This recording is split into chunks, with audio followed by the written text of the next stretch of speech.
Assalamualaikum warahmatullahi wabarakatuh. Perkenalkan, nama saya Salma Nadifa Syahida, NPM 130116444, Fakultas Tarbiyah, Prodi Pendidikan Agama Islam.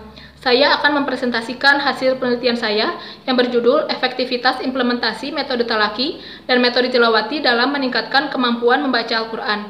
Penelitian di SMP IT Fitra Insani Kabupaten Bandung Barat dan SMP Salman Al-Farisi Kota Bandung. Latar belakang dari penelitian saya yaitu seperti yang kita ketahui bahwa membaca Al-Quran merupakan suatu amalan yang sangat dianjurkan untuk dilakukan karena di dalam Al-Quran terdapat pedoman dan aturan bagi kehidupan manusia. Nah, untuk terbiasa dalam membaca Al-Quran dengan baik dan benar, maka harus dilatih sejak masih anak-anak.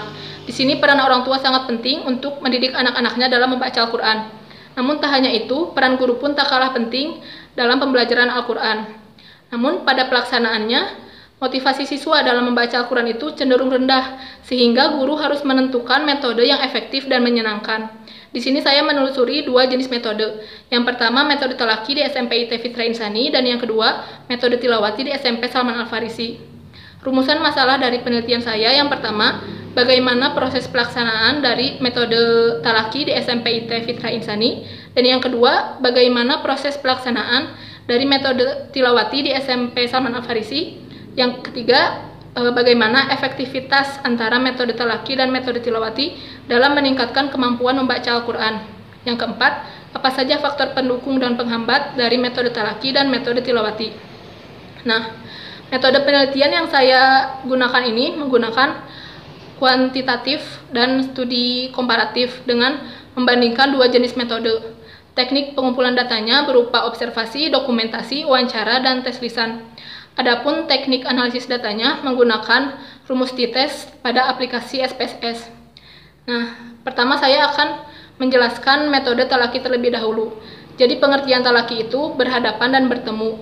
Sesuai dengan pelaksanaannya, talaki itu siswa dan guru saling berhadapan. Kemudian guru meminta siswa untuk membacakan ayat Al-Quran yang telah ditentukan.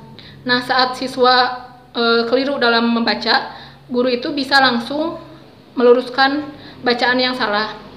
Yang kedua, metode tilawati.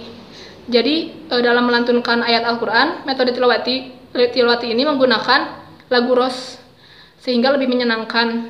Nah, siswa itu membentuk formasi duduk huruf U, sehingga memudahkan guru dalam memantau setiap aktivitas siswa dalam pembelajaran. Nah, ada tiga teknik yang digunakan. Yang pertama, guru mencontohkan, siswa mendengarkan. Yang kedua, guru mencontohkan, siswa menirukan. Yang ketiga, guru dan siswa bersama-sama membaca. Nah, adapun teknik individu, jadi siswa itu secara bergiliran membaca ayat Al-Quran yang telah ditentukan. Nah, dari hasil penelitian saya dan setelah diolah menggunakan aplikasi SPSS, presentasi nilai tes lisan dari siswa yang menggunakan talaki itu 31%, rentang nilainya 87 sampai 88 dalam kategori baik. Sementara tilawati 42%, rentang nilainya 89 sampai 91, kategori sangat baik. Signifikasi tutelnya 0,00 sehingga kurang dari 0,05. Artinya terdapat perbedaan yang signifikan antara metode tilawati dan metode talaki. Jadi hipotesis diterima.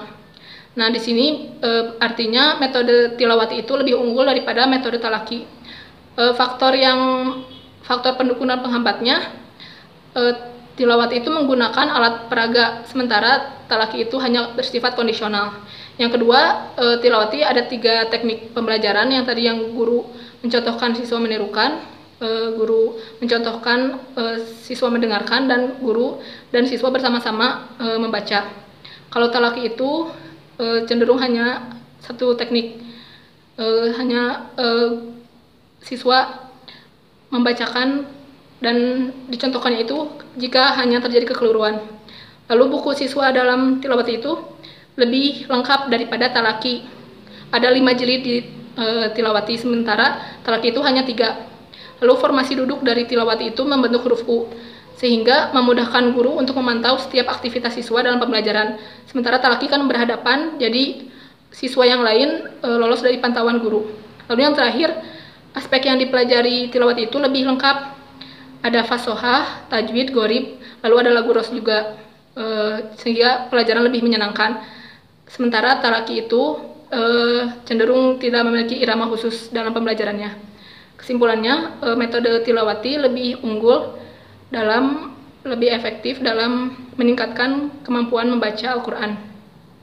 Sekian presentasi yang bisa saya sampaikan. Mohon maaf bila ada kesalahan. Terima kasih. Wassalamualaikum warahmatullahi wabarakatuh.